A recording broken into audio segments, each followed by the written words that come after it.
ಎಲ್ಲರಿಗೂ ನನ್ನ ನಮಸ್ಕಾರಗಳು. ನನ್ನ ಹೆಸರು ಇಂಚನ. ನಾನು 8ನೇ ತರಗತಿ ಓದುತ್ತಿದ್ದೇನೆ. ನಾನು ಓದುತ್ತಿರುವ ಶಾಲೆ ಶ್ರೀ ಗುರುದೇವ ಪ್ರೌಢಶಾಲೆ ಕಂಬತ್ತಹಳ್ಳಿ. ಈ ದಿನ ನಾವು ವಿಷಯ ಗಣಿತ ಅಧ್ಯಾಯ 1 ಭಾಗಲಬ್ಧ ಸಂಖ್ಯೆಗಳ ಆಶುಭಾಷಣ ಕಾರ್ಯಕ್ರಮವನ್ನು ನಮ್ಮ ಶಾಲೆಯಲ್ಲಿ ನಡೆಸುತ್ತಿದ್ದೇವೆ. ಬನ್ನಿ ಈಗ ನಾವು ಚೀಟಿ ಹಾಕೋಣ. ನನ್ನ ಸ್ನೇಹಿತರು ಕೂಡ ಇದರಲ್ಲಿ ಭಾಗವಹಿಸಿದ್ದಾರೆ.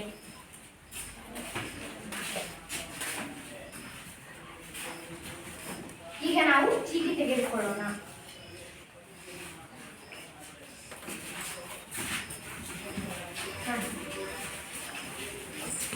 ಈಗ ನಾವೆಲ್ಲರೂ ಚೀಟಿಯನ್ನು ತೆಗೆದುಕೊಂಡಿದ್ದೇವೆ. ಮೊದಲನೆಯದಾಗಿ 8ನೇ ತರಗತಿ ಚೈತ್ರ ವಿದ್ಯಾರ್ಥಿನಿ, ಇವರಿಂದ ಪ್ರಾರಂಭ. ನನ್ನ ಹೆಸರು ಚೈತ್ರ. ನಾನು 8ನೇ ತರಗತಿಯಲ್ಲಿ ಓದುತ್ತಿದ್ದೇನೆ. ನನಗೆ ಬಂದಿರುವ ಚೀಟಿ ಎಂದರೆ ಭಾಗಲಬ್ಧ ಸಂಖ್ಯೆಗಳ ಆವೃತ ಗುಣ.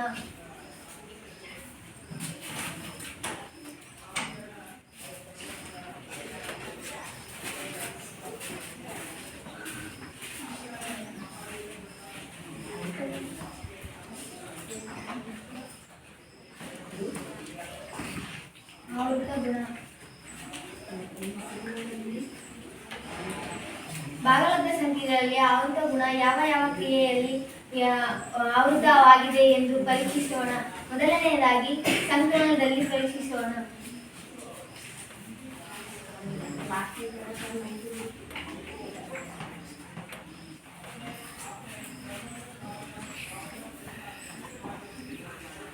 ನೀವು ಯಾವುದಾದ್ರೂ ಉದಾಹರಣೆ ಹೇಳಿ. 2 5/6.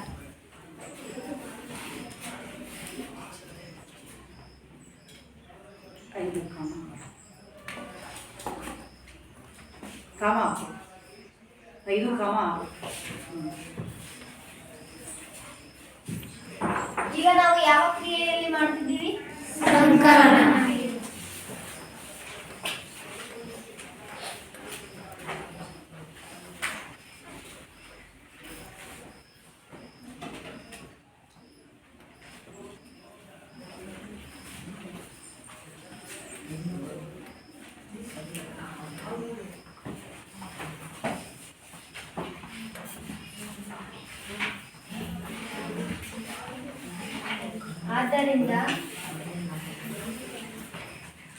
ಆದ್ದರಿಂದ ಭಾಗಲಬ್ಧ ಸಂಖ್ಯೆಗಳ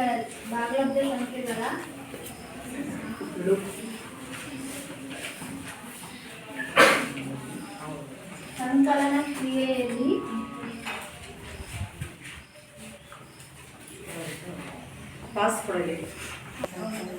ನಾವು ತೆಗೆದುಕೊಂಡ ಭಾಗಲಬ್ಧ ಸಂಖ್ಯೆಗಳು 2, ಆದರೆ ಕೂಡಿಸಿದಾಗ ಬಂದ ಸಂಖ್ಯೆಯು ಭಾಗಲಬ್ಧ ಸಂಖ್ಯೆಯೇ. ಯಾವುದೇ 2 ಭಾಗಲಬ್ಧ ಸಂಖ್ಯೆಗಳನ್ನು ಕೂಡಿಸಿದಾಗ ಬರುವ ಮೊತ್ತವೇ ಭಾಗಲಬ್ಧ ಸಂಖ್ಯೆಗಳು. ಆದ್ದರಿಂದ ಭಾಗಲಬ್ಧ ಸಂಖ್ಯೆಗಳು ಸಂಕಲನದಲ್ಲಿ ಆವೃತವಾಗಿವೆ. ನೆಕ್ಸ್ಟ್ ಈಗ 2ನೇದಾಗಿ ವ್ಯವಕಲನದಲ್ಲಿ ನೋಡೋಣ.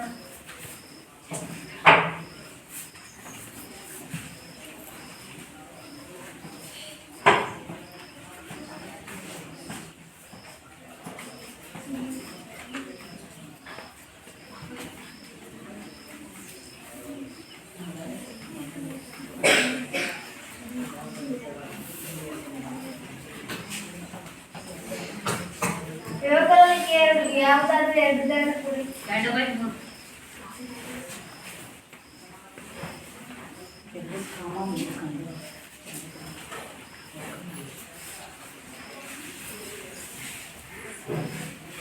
ಈಗ ನಾವು ಯಾವ ಕ್ರಿಯೆಯಲ್ಲಿ ಮಾಡ್ತಿದ್ದೀವಿ? ವ್ಯವಕಲನ.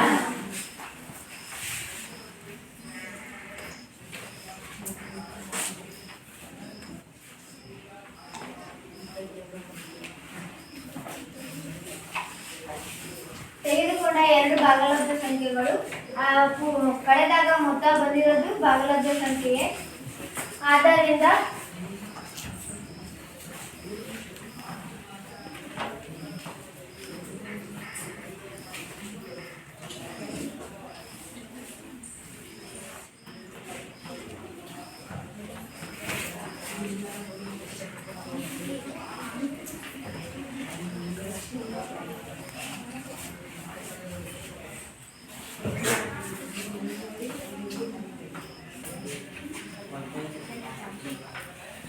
ತೆಗೆದುಕೊಂಡ ಎರಡು ಭಾಗಲಬ್ಧ ಸಂಖ್ಯೆಗಳು ಅದರ ವ್ಯತ್ಯಾಸ ಭಾಗಲಬ್ಧ ಸಂಖ್ಯೆಯೇ ಬಂದಿದೆ.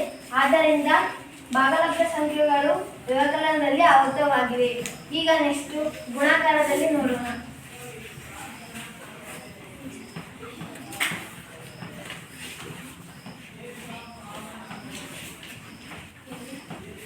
ಗುಣಾಕಾರ ಅಂದರೆ ಯಾವ ಚಿಹ್ನೆ?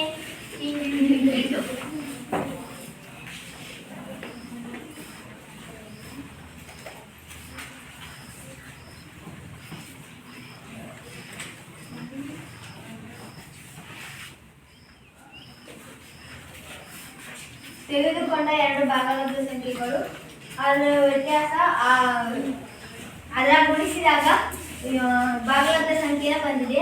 ಆದ್ದರಿಂದ ಭಾಗಲಬ್ಧ ಸಂಖ್ಯೆಗಳು ಗುಣಾಕಾರದಲ್ಲಿ ಆವೃತವಾಗಿವೆ.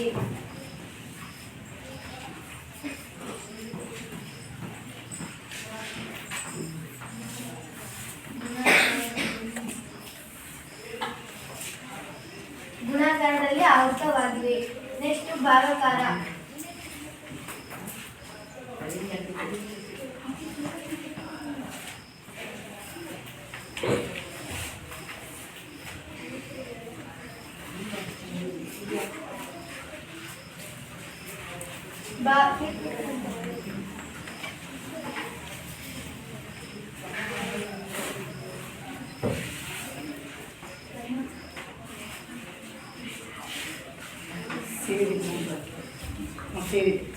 ತೆಗೆದುಕೊಂಡ ಎರಡು ಭಾಗಲಬ್ಧ ಸಂಖ್ಯೆಗಳು ಅದರ ವ್ಯತ್ಯಾಸ ಭಾಗಿಸಿದಾಗ 2/3 ಬಂದಿದೆ. ಆದ್ದರಿಂದ ಭಾಗಲಬ್ಧ ಸಂಖ್ಯೆಗಳು ಭಾಗಾಕಾರದಲ್ಲಿ ಆವೃತವಾಗಿಲ್ಲ.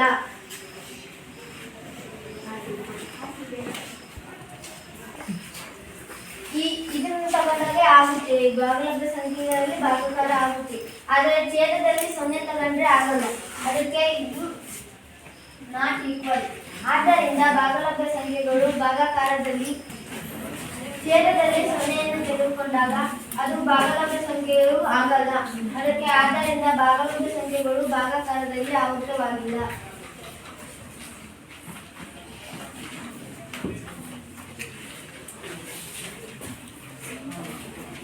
ಭಾಗಾಕಾರದಲ್ಲಿ ಆಗಿಲ್ಲ. ನೆಕ್ಸ್ಟ್ ನನ್ನ ಮುಂದಿನದಾಗಿ ನನ್ನ ಗೆಳತಿ ಹೇಳುತ್ತಾಳೆ.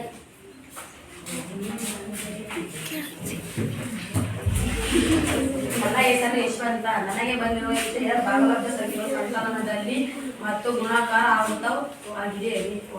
ಆವೃತ ನಿಯಮ.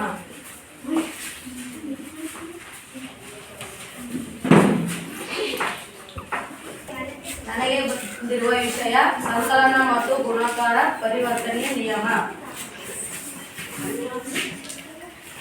ಪರಿವರ್ತನೆಯ ಸಂಕಲನದಲ್ಲಿ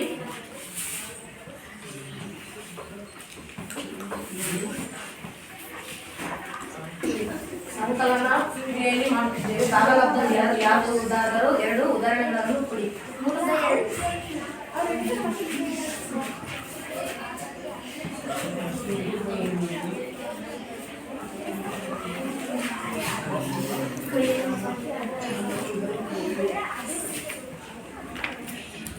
ಎರಡು ಬೈ 3 4/3 ಭಾಗಲಬ್ಧ ಸಂಖ್ಯೆಗಳು ತೆಗೆದುಕೊಂಡಿದ್ದೇವೆ. 2/3 ಸಂಕಲನ ಇದು ಪ್ಲಸ್ ಅನ್ನು ಹಾಕ್ತೇವೆ. 4/3 ಛೇದ ಸಮ ಇರುವುದರಿಂದ 3 ಹಾಗೆ ಬರೆದುಕೊಳ್ಳುತ್ತೇವೆ. 2 + 4 2 + 4 ಎಷ್ಟಾಗುತ್ತೆ?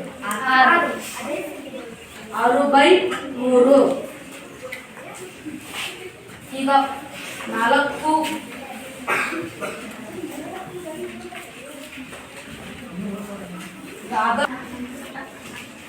ಮತ್ತೆ ಪ್ಲಸ್ 2/3 ಛೇದ ಸಮ ಇರುವುದರಿಂದ ಮತ್ತೆ ಅದನ್ನು ಬರೆದುಕೊಳ್ಳುತ್ತೇವೆ. 4 + 2 4 + 2 ಎಷ್ಟು? 6/3. ಈಗ ಕ್ರಮ ಬೇರೆಯಾದರೂ ಉತ್ತರ ಸಮ ಬರುತ್ತದೆ. ನಿಯಮ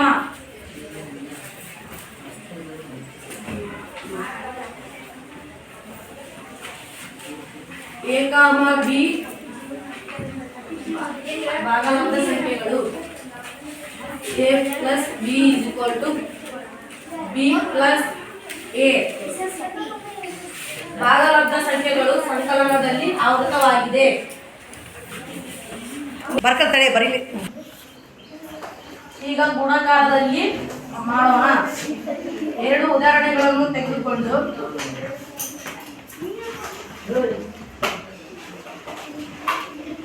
ಭಾಗಲಬ್ಧ ಸಂಖ್ಯೆಗಳು 6/5 ಗುಣಾಕಾರ ಇರುವುದರಿಂದ ಇಂಟನ್ನು ಹಾಕುತ್ತೇವೆ. 7/3 is equal to ಈಗ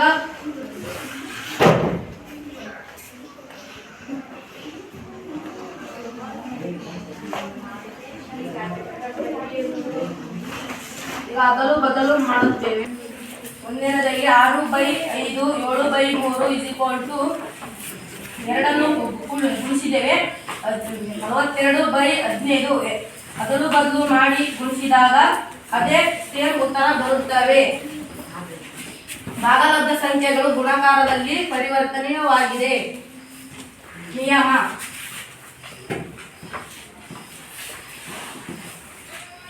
A, B ಭಾಗಲಬ್ಧ A plus B is equal to B plus A into ಕಣ. A into is equal to B into A.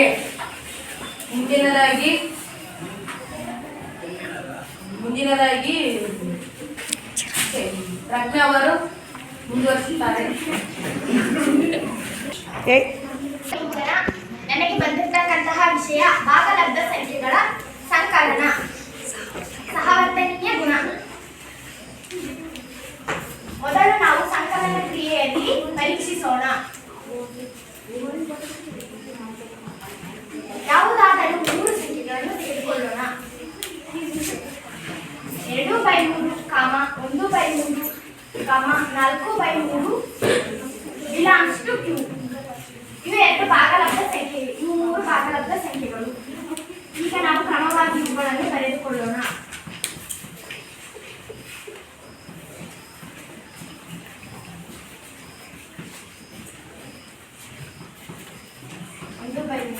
Plus 4/3. ಈಗ ನಾವು ಗುಂಪು ಮಾಡೋಣ.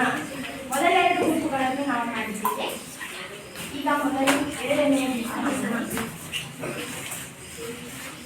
2 ಪ್ಲಸ್ 1 ಛೇದ ಸಮಯದಿಂದ ಲಾಸಹ ಕೂಡ ಅದೇ ಆಗಿರುತ್ತದೆ. 2 ಪ್ಲಸ್ 1 3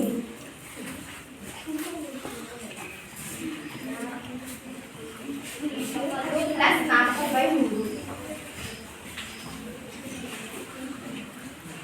ಇಲ್ಲಿ 2 ಹಾಗೆ ಉಳಿದಿದ್ದರಿಂದ ಅದನ್ನು ಹಾಗೆ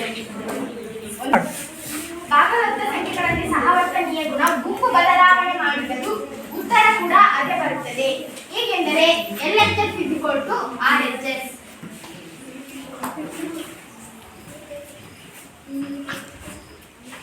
ಎಡಭಾಗದ ಮೊತ್ತ ಬಲಭಾಗಕ್ಕೆ ಸಮವಾಗಿದೆ. ಈಗ ನಾವು ನಿಯಮವನ್ನು ನೋಡೋಣ.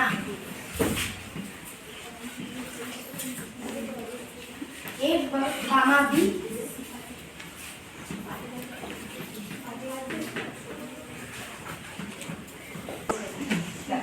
ತೆಗೆದುಕೊಳ್ಳುವ ಯಾವುದಾದರೂ ಸಂಖ್ಯೆಗಳು ಭಾಗಲಬ್ಧ ಸಂಖ್ಯೆಗಳಾಗಿರಬೇಕು. ಈಗ ನಾವು ಇವುಗಳನ್ನು ಕ್ರಮವಾಗಿ ಬರೆದುಕೊಳ್ಳೋಣ. A plus B plus C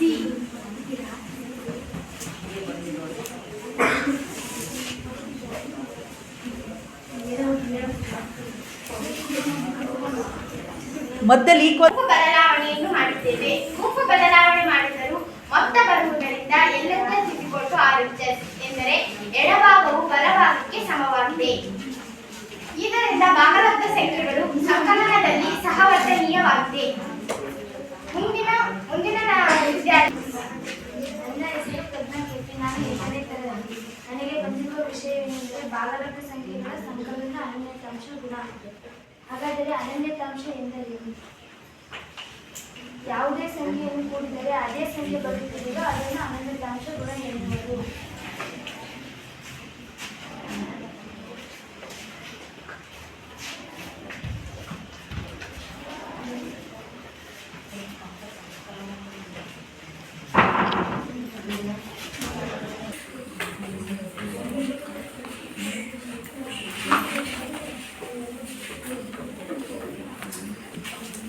ಈಗ ಭಾಗಲಬ್ಧ ಸಂಖ್ಯೆ 3/2 ಅನ್ನು ತಗೊಂಡಿದ್ದೀವಿ. 3/2 ಪ್ಲಸ್ 0 3/2 ಬಂದಿದೆ. 0 ಪ್ಲಸ್ 3/2 ಅದನ್ನು 3/2. ಆದ್ದರಿಂದ 0ಯನ್ನು ಸಂಕಲನ ಅನನ್ಯತಾಂಶಗುಣ ಎಂದು ಕರೆಯುತ್ತೇವೆ.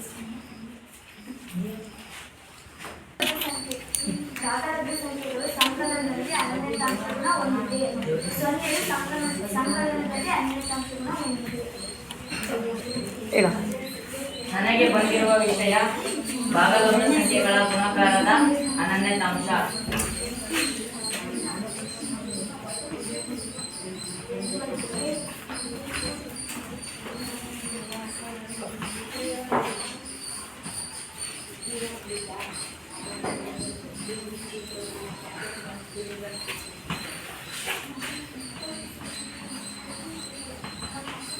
ಯಾವುದಾದ್ರೂ ಒಂದು ಭಾಗಲಬ್ಧ ಸಂಖ್ಯೆಗಳು ತಗೋಣ.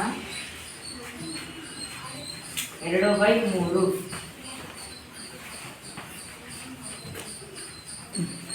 ಎರಡು ಸಂಖ್ಯೆಗಳಲ್ಲಿ ಭಾಗಲಬ್ಧ ಸಂಖ್ಯೆಗಳು ಒಂದು ಒಂದಾಗಿರಬೇಕು, ಇನ್ನೊಂದು ಯಾವುದಾದರೂ ಆಗಿರಬಹುದು. ಹಂಗಾದ್ರೆ ಒಂದನ್ನು ತಗೊಳ್ಳೋಣ. Answer is 2/3. ಆದ್ದರಿಂದ ಹಾಗಾದ್ರೆ ಅದರಲ್ಲೂ ಬದಲು ಮಾಡೋಣ.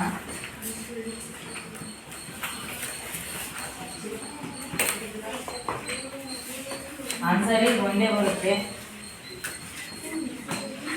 ಆದ್ದರಿಂದ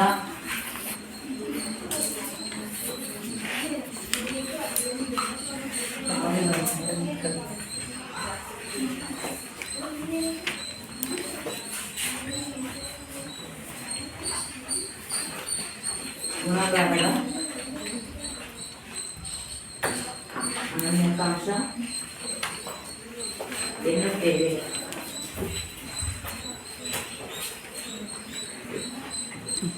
ನಿಯಮ ಬರೆಯೋಣ.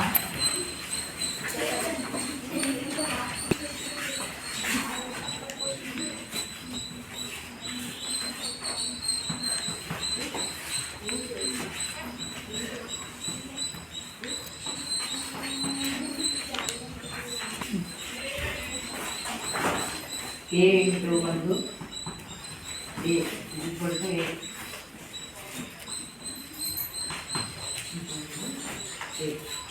ಆದ್ದರಿಂದ ಭಾಗಲಬ್ಧ ಸಂಖ್ಯೆಗಳು ಗುಣಾಕಾರದಲ್ಲಿ ಅನನ್ಯತಾಂಶವನ್ನು ಹೊಂದಿದೆ.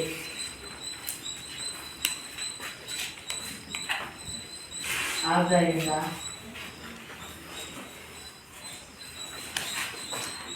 ಭಾಗಲಬ್ಧ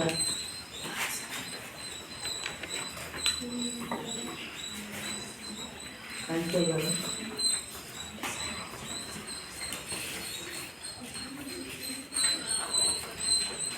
ಗುಣಾಕಾರದಲ್ಲಿ